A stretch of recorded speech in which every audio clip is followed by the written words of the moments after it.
Bienvenue dans cette nouvelle vidéo sur notre série de notre première année autour de l'Europe. Et le thème de cette nouvelle vidéo, ce sera « Si on avait su ». Autrement dit, en fait, avec les 1 an d'expérience qu'on a aujourd'hui, est-ce qu'on aurait fait les choses différemment? On va vous parler de plein de sujets, mais on va être assez concis. Hein. L'idée, c'est pas de rentrer dans le détail, mais vraiment vous dire est-ce qu'on aurait fait les choses différemment.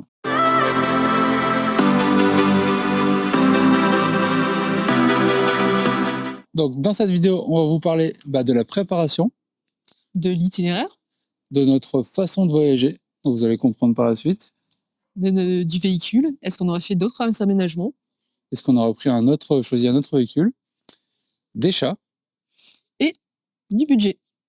Et vous allez voir que dans tout ça, il y a pas mal de choses qu'on aurait fait différemment. C'est parti. Alors je vais commencer du coup par la préparation. Tout simplement, je retiens 2 points. Se laisser plus de temps avant de partir, puisque nous, on avait fait le choix de tout lâcher. On n'a plus d'appartement, plus de maison, juste quelques cartons chez le père d'Alice et c'est tout. Et 1 mois entre la fin du boulot et le départ, c'était pas suffisant. Et le deuxième, c'est lié à ça, c'est une fois qu'on avait fait toute cette préparation, qu'on s'était débarrassé de tout, prévoir vraiment ce qu'on a appelé dans une des vidéos qu'on a faites un sas de décompression de au moins 2 semaines entre la fin des préparations et le vrai départ en tour d'Europe pour vraiment faire la transition, parce qu'on n'a pas eu de transition suffisante et du coup, ça a été les premières semaines ont été un peu compliquées. Alors, deuxième point, l'itinéraire. Qu'est-ce qu'on aurait changé à l'itinéraire? Au final, pas grand-chose, parce qu'on est assez content d'être parti hors saison et d'avoir été dans des lieux hors saison. Ça, c'était très important. Et surtout, une question de saison, d'être en hiver dans les pays chauds et en été dans les pays supposés moins chauds. Oui, parce qu'on s'est fait un peu avoir avec le climat continental en Autriche. Ouais, mais globalement, on est quand même très content de ce choix. On a eu une météo, un temps qui nous convenait bien à 90% du temps, quoi. Mais la petite subtilité, c'est peut-être les endroits victimes du surtourisme. Voilà, on se pose souvent la question, on sait que c'est des villes, par exemple, super touristiques, est-ce qu'on y va, est-ce qu'on n'y va pas?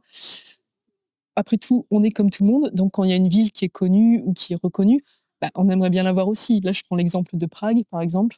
C'était hasard du calendrier et de notre itinéraire. On s'est retrouvés à Prague en août, donc autant vous dire qu'il y avait beaucoup de monde. Mais on a vu la ville, moi j'ai bien aimé. Toi? J'ai bien aimé aussi, mais avec du recul, si on l'avait pas fait, ça m'aurait pas gêné plus que ça. Parce que Et je tu pense étais qu'on déjà allé? s'est... Oui, après j'étais déjà allé.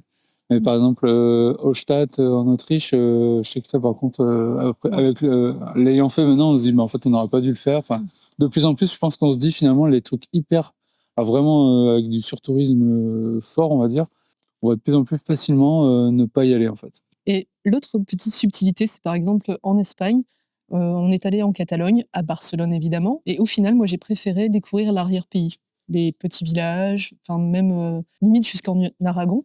Et ce que j'ai trouvé dommage là peut-être, c'est on a voulu vraiment faire le tour de la péninsule ibérique, alors qu'il aurait peut-être fallu qu'on traverse, c'est-à-dire visiter l'Aragon, visiter la Castille, qu'on connaît beaucoup moins en fait.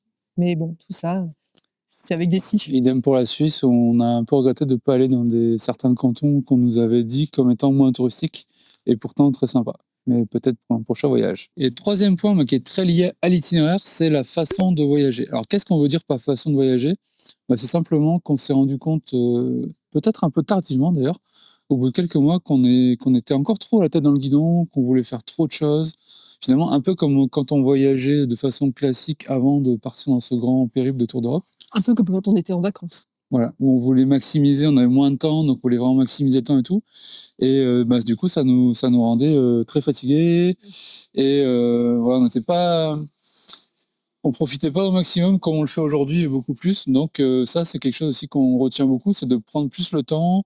S'il y a des endroits qu'on apprécie, on faut pas s'interdire d'y rester plus longtemps. Du coup, en enlevant des endroits qu'on n'aura pas le temps de faire, parce que du coup, voilà, ainsi de suite. Mais c'est pas grave. Mais c'est pas grave, et en fait, on est beaucoup plus serein là-dessus. Alors qu'au début, c'était vraiment, on avait dit que, par rapport à notre préparation, on voulait voir ça et ça. Et il fallait absolument tout faire. L'exemple type, c'était l'Alhambra, où on avait oublié de réserver des billets.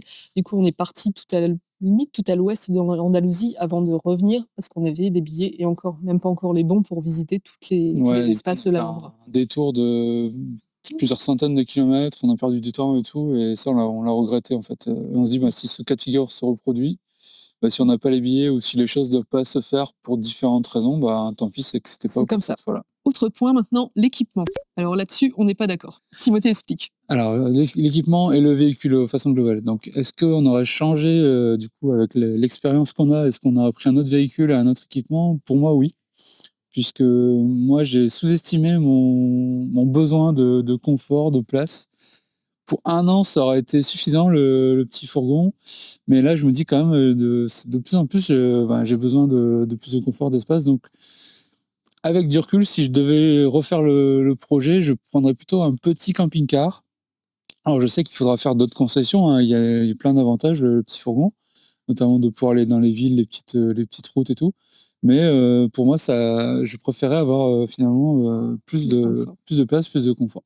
Et moi, je ne suis pas d'accord parce que je privilégie la taille du fourgon qui nous permet d'aller vraiment partout, que ce soit en ville ou dans des endroits un peu plus nature, un peu plus sauvages, ce qui serait peut-être pas possible avec un camping-car, même petit.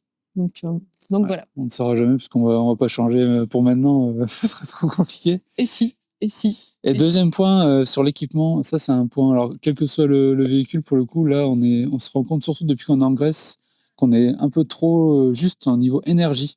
C'est-à-dire qu'en fait on a un panneau solaire de 110 watts, parce qu'on nous a souvent posé la question. C'est petit, c'est pas grand-chose. Et on a une batterie lithium de 150 ampères, qui était pourtant une grosse batterie quand on l'a fait installer. Mais surtout depuis qu'on est en Grèce, on est quand même très limité en termes d'énergie, puisqu'on ne peut pas se brancher régulièrement. Autant les autres pays, on n'avait pas trop de soucis. Et là, c'est quand même compliqué. Donc, je mettrais plus de panneaux solaires et une batterie plus grosse. Donc ça, c'est bon, pareil. On va peut-être essayer de faire un upgrade sur la route, peut-être en Turquie, mais voilà. Aujourd'hui, on est quand même un peu embêté avec ça. Mais pour l'instant, on n'est pas encore en Turquie. Abonne-toi pour savoir si. Si on va y arriver. Autre point très important, puisque ça nous a causé beaucoup de soucis, c'est concernant les chats. C'est les contraintes pour passer les frontières avec les chats, surtout les frontières si vous voulez aller en dehors de l'Europe et revenir en Europe. Et c'est l'histoire du titrage antirabique. Alors on vous explique ce que c'est. C'est tout simplement, donc il faut, donc quand vous voyagez en Europe, l'Europe normale on va dire, il vous faut juste un passeport européen et les vaccins principalement contre la rage à jour. Donc il s'agit de l'Union européenne. Oui, merci pour la précision. Sauf que, par exemple, nous, la Turquie, on sort de l'Union européenne et on avait regardé pourtant avant sur Internet, on pensait qu'il fallait juste en plus un certificat de bonne santé à faire au veto 48 heures avant. Mais non. En fait, il faut aussi le titrage antirabique. C'est simplement faire une prise de sang qui va servir à prouver que les chats ou les animaux concernés, donc ces chats, chiens, furets, ont bien les anticorps dans leur sang pour la rage, en fait. Et ça, c'est l'avantage, enfin, un des avantages, c'est que c'est valable à vie. Donc, une fois que vous l'avez, il suffit juste après de prouver que, par contre, les vaccins ont bien été faits contre la rage, c'est tous les 3 ans. Et ça, on a découvert bien trop tardivement. Donc là, c'est pour ça qu'on est un peu bloqué en Grèce. On attend d'avoir les résultats de ce titrage qu'on a fait faire pour pouvoir savoir si on peut aller en Turquie ou pas. Et c'est aussi valable, par exemple, dans l'Europe continentale, l'Albanie, le Monténégro, d'autres pays comme ça, en fait. Donc ça, et on n'est pas les seuls. En fait, tous les gens qu'on croise, ceux qui le savent l'ont su tardivement. En fait, c'est très mal renseigné. Et d'ailleurs, on vous mettra ici. C'est ce que j'allais dire. Je crois que tu as trouvé un site qui le référence. On nous a recommandé un site où on a vraiment des infos fiables, parce que les sites, ils disent tout leur contraire, donc, et qui parlent bien de ce titrage antirabique. Voilà. Le lien est en description. Et dernier point maintenant, le budget. Alors, si on avait su. On va pas tout vous détailler, hein, c'est pas l'objet de la vidéo, là c'est la prochaine vidéo. Exactement, ce que j'allais dire, ça fera l'objet d'une autre vidéo qui fera partie de la série bilan de notre première année autour de l'Europe. Ce sera la toute dernière, donc si vous voulez vraiment avoir le détail de notre budget sur 1 an, les principaux postes de dépenses et tout, abonnez-vous et la vidéo arrive très très vite. Mais surtout, de façon globale, comment on aurait géré notre budget au bout de ces 1 an? Alors en fait, on avait une cagnotte pour les imprévus. Donc c'est complètement hors budget, c'était une petite cagnotte à côté. Mais le problème, c'est que c'est parti assez vite en fait. Et si on avait su, on aurait fait une cagnotte légèrement plus importante. Même 2 fois plus importante, puisque pour donner un ordre d'idée, c'était à peu près 5% de notre budget global, qui est de 2 000 € par mois. Donc en plus, comme je dis, c'est pas dans ces 2 000 €. Et en fait, alors c'est paradoxal parce que au tout début, quasiment pendant presque 1 an, on avait quasiment rien utilisé de cette cagnotte, donc on était content. Et on a eu tout un tas Et tout d'un coup, les galères sont arrivées. de galères, la bougie, les chats, parce qu'il fallait faire, ça nous a coûté cher en frais de vétérinaire. les frais de bateau pour aller en Grèce, parce qu'on a pris du retard, donc on a dû prendre un bateau plus cher, et ainsi de suite. Et la mauvaise surprise des plaquettes de frein qui ont montré des signes de faiblesse. Voilà, donc à tout ce moment-là ça s'est aussi. cumulé, et ce qui fait que notre cagnotte, elle a été quasiment consommée, il reste plus grand-chose. Donc moi, je recommanderais tout simplement de prévoir 10% de votre budget global en plus du coup pour les imprévus, voire encore plus si vous voulez vraiment être tranquille, parce que l'avantage c'est que si vous prévoyez encore plus, si vous consommez pas tout, ce sera toujours c'est pas de l'argent perdu que vous pouvez garder pour plus tard. Merci d'avoir regardé cette vidéo. Si cette partie du bilan vous intéresse, n'hésitez pas à jeter un œil aux autres vidéos consacrées à notre bilan sur les 1 an autour de l'Europe. Et s'il y a des grands voyageurs qui ont regardé cette vidéo, qui ont aussi d'autres conseils à donner qu'on aurait oubliés ou peut-être qui sont différents des nôtres, n'hésitez pas à les mettre en commentaire. Moi, ça m'intéresse beaucoup parce que même si on a 1 an d'expérience, c'est pas non plus extraordinaire. Puis chacun voyage de sa façon. Et c'est toujours intéressant de partager ces trucs et astuces. Et puis, comme d'habitude, vous commencez à avoir l'habitude. N'oubliez pas, si la vidéo vous a plu, à mettre un petit pouce, ça nous aide vraiment. J'insiste à mettre notre chaîne en visibilité, à vous abonner puisqu'il y a encore plein de belles vidéos qui arrivent. Et on a encore au moins 1 an de beaux voyages à faire sur les routes d'Europe. Donc En c'est tout pour cas, ça. on a dû partir.